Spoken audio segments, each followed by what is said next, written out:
Hello and welcome to Science Meets Vedanta, a platform dedicated to delving into the core principles of Vedanta and uncovering the remarkable connections between scientific inquiry and ancient wisdom. I am Jayant Kapatkar, author of the book Science Meets Vedanta. Each week, inspired by insights from my book, we'll journey through a range of topics aimed at deepening your understanding of the essential teachings of Vedanta. Along the way, we'll also examine scientific concepts and demonstrate how the wisdom of Vedanta can offer new and meaningful perspectives. Be sure to join us as we embark on this enlightening path together. In this episode, we'll explore the source of unlimited energy for the universe. Energy is essential for the universe to be created, to expand, and to function. The universe itself is unimaginably vast, containing billions of galaxies, each filled with billions of stars. The sheer amount of energy required to sustain and manage all of this is truly beyond our comprehension. Scientists have tried to break down the universe's energy makeup and have estimated it as follows. 1. Dark energy, 79%. 2. Dark matter, 26%. 3. Visible matter, 5%. The galaxies, stars, and planets that we can see account for just 5% of the universe's total energy. The remaining 95% consists of forms of energy and matter that are still mysterious to us, yet they permeate the entire cosmos. This leads to a fascinating question. Where does all this energy originate? Where is it produced and where is it stored? When we look into space, we observe the widespread use and application of energy, but we don't easily find a clear source where this energy is generated. There's no obvious energy factory in the universe. So how can we track where this energy comes from? Perhaps we need to think differently and search for the source of energy beyond the boundaries of space itself. But what lies outside of space? Some listeners of my podcast may already know my perspective. Self-awareness exists outside of space, and it is also our innermost core. Self-awareness and non-duality. In our daily lives, we constantly encounter duality, the clear distinction between the observer within us, the subject, and everything we perceive in the world around us, the objects. The subject is the one who experiences, while objects are everything outside of the observer. According to scientific understanding, these objects are composed of atoms and subatomic particles, reinforcing the idea of separation and individuality between the subject and objects. This dualistic nature is present in every aspect of our experience, providing a framework for how we interpret and interact with the universe. The essence of self-awareness. As explored in the episode, Understanding Self-Awareness, our innermost essence transcends the limitations of space and time. But what does self-awareness truly mean? At its core, self-awareness refers to the state in which the self observes itself. It is simultaneously the subject, the observer, and the object, that which is observed. This unique relationship means that the self is both experiencing and being experienced, uniting the roles of subject and object within a single entity. When the self is both the subject and the object, it reveals the concept of non-duality. Non-duality suggests that the separation between observer and observed are one and the same. The subject and object merge, forming a single, homogeneous reality. In non-dual awareness, there is no distinction or division. The self is unified, whole, and self-sufficient.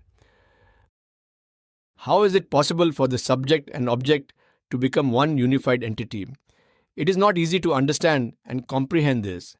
To explore this idea further, we can draw inspiration from scientific attempts to unify the four fundamental forces of nature.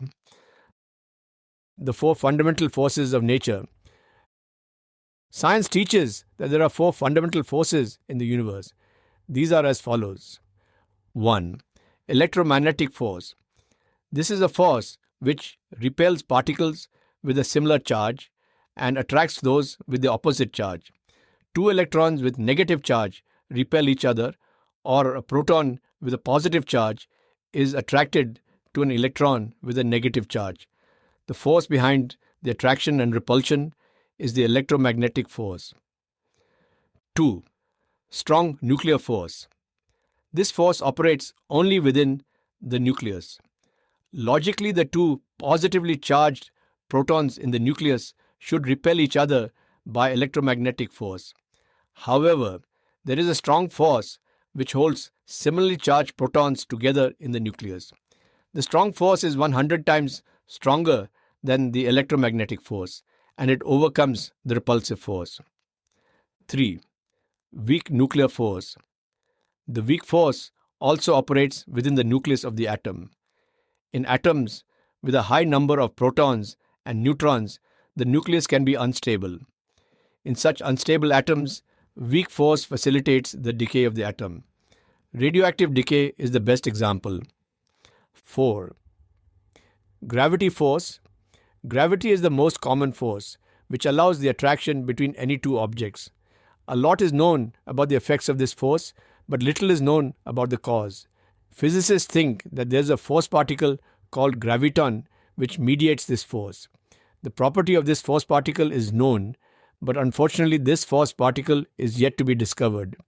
The search continues. The grand unified theory of the fundamental forces. At the moment of the Big Bang, it is believed that all four fundamental forces, gravity, electromagnetism, the strong nuclear force, and the weak nuclear force, were merged into a single unified force.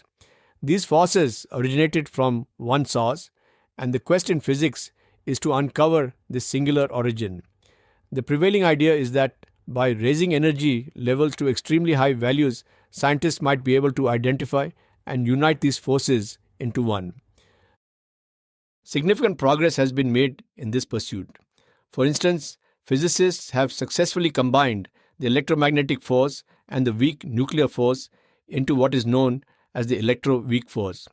Theoretical models suggest that with ever-increasing energy, the remaining forces could also be unified. However, a major obstacle remains. The energy required to experimentally demonstrate this unification is far beyond our current technological capabilities. Humans cannot generate the necessary energy to test these ideas in practice. Despite these limitations, mathematical models indicate that if energy levels were high enough, the electromagnetic, strong, weak, and gravitational forces could merge into a single homogeneous force. This suggests that the supply of immense energy holds the key to unifying the four fundamental forces of nature. Applying the concept of unification to subject and object.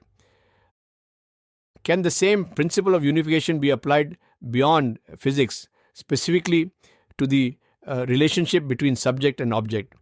In discussions of self-awareness, we showed that the subject, the observer, and the object, the observed, are fundamentally one and the same, a single unified entity. Drawing an analogy from physics, just as the fundamental forces could theoretically be unified by supplying enough energy, perhaps subject and object can also be unified into a single unit if sufficient energy is provided. Since subject and object are already unified within self-awareness, it is reasonable to assume that adequate energy is available within self-awareness to complete and maintain this unification. The central question then becomes, how much energy is needed to maintain this unity between subject and object? While it is difficult to determine the exact amount, it is reasonable to speculate that the energy required would be enormous, even greater than what is needed to unify the four fundamental forces. This immense energy is thought to be stored within self-awareness itself.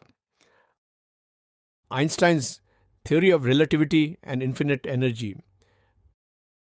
We will explore the idea that the energy contained within self-awareness is not just vast but infinite. When you interpret Einstein's theory of relativity accurately and grasp the connection between motion and energy, it becomes clear that boundless energy resides within our innermost essence. This incredible power cannot be found anywhere else. In simple terms, This theory says that whenever something moves, time slows down and space shrinks for it. Time and space are not unchanging. Instead, they depend on how fast something is moving. Science has confirmed this idea. The faster something travels, the slower its time moves, and the more its space contracts. If anything could reach the speed of light, time would stop completely and space would vanish. Yes, this is what happens if anything travels at the speed of light. No time and no space. No time and no space mean that it must be outside space. What actually moves at the speed of light? Only photons, the particles that make up light, can do this. Nothing else can match their speed. Because photons travel at the speed of light, from the perspective of photons, there is no time or space. They exist beyond both. From your perspective, you see photons travel at the speed of light. But from the perspective of the photons, they do not travel because they are outside space and time. This is an important fact to recognize. Connection between motion and energy.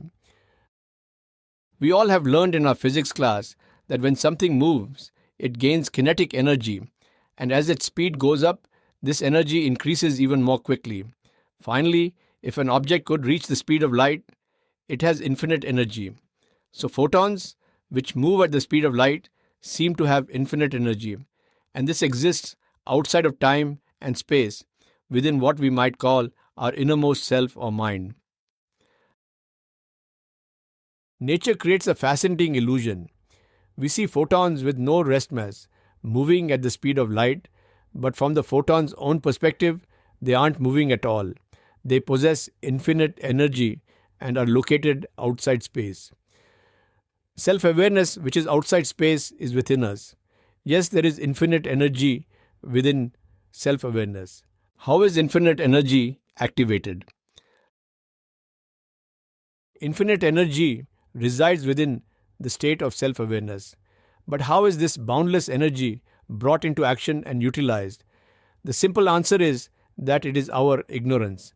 We forget that we are both the observer subject and the observed object. This forgetting causes us to perceive these as separate entities. This is the power behind ignorance. This separation between subject and object is the trigger that releases infinite energy. Once this unity is broken, infinite energy emerges and becomes accessible to the cosmic mind, with a limited portion available to individual minds. This immense reservoir of energy is harnessed by the mind in various ways. 1. A segment of this energy is employed to generate physical space. This is referred to as dark energy, which is responsible for the expansion of space. Please listen to my episode, Connecting Dark Energy with Space. 2. Another portion of the infinite energy is used to produce the entire spectrum of electromagnetic waves, which are fundamental to the universe's workings. 3. Energy required to create the fundamental forces: electromagnetic force, strong nuclear force, weak nuclear force, and gravitational force. It is important to note that the energy present in the mind is subtle, not physical.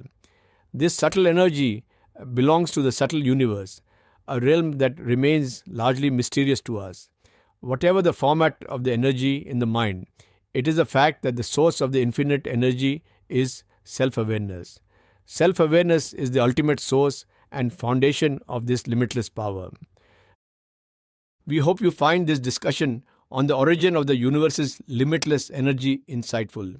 Given that energy cannot originate from within the confines of space and time, its source must exist beyond space itself. Our exploration demonstrated that the theory of relativity supports the notion that an infinite energy source lies outside of space. Furthermore, self-awareness, the very essence of our being, exists beyond space as well, and therefore it holds infinite energy.